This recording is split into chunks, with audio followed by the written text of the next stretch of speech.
माघे सङ्क्रान्ति नेपालको ज्योतिष परम्परा संस्कार र स्वास्थ्यलाई एकै ठाउँमा जोड्ने महान पर्व। नेपाली पात्रअनुसार सूर्य धनु राशिबाट मकर राशिमा प्रवेश गर्ने दिनलाई मकर सङ्क्रान्ति भनिन्छ। यही दिनलाई नेपालमा माघे सङ्क्रान्ति नामले मनाइन्छ। हिन्दू मान्यता अनुसार यो दिन सूर्य उत्तरतर्फ लाग्ने सुरुवात हो।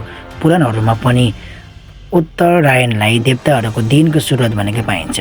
नेपालका विभिन्न समुदायमा यस पर्वको आफ्नो विशेषता छ। थारू समुदायका लागि माघी नयाँ वर्ष हो। यो दिन उनीहरूको वर्षको सबैभन्दा ठुलो सांस्कृतिक उत्सव मनाइन्छ। खास गरी भोज, नाच, गीत, दन्तकथा र सामुदायिक बन्धनले यसलाई अझै विशेष बनाउँछ। नेपाली समाजमा बिहानै नदी तलाउमा स्नान गर्ने, पूजा गर्ने र दान गर्ने प्रचलन छ।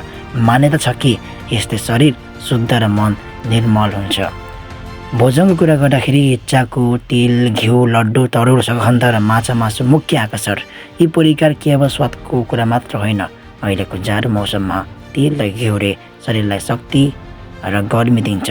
यसरी माघे सङ्क्रान्ति केवल धार्मिक पर्व होइन, स्वास्थ्य र विज्ञानसँग पनि जोडिएको छ।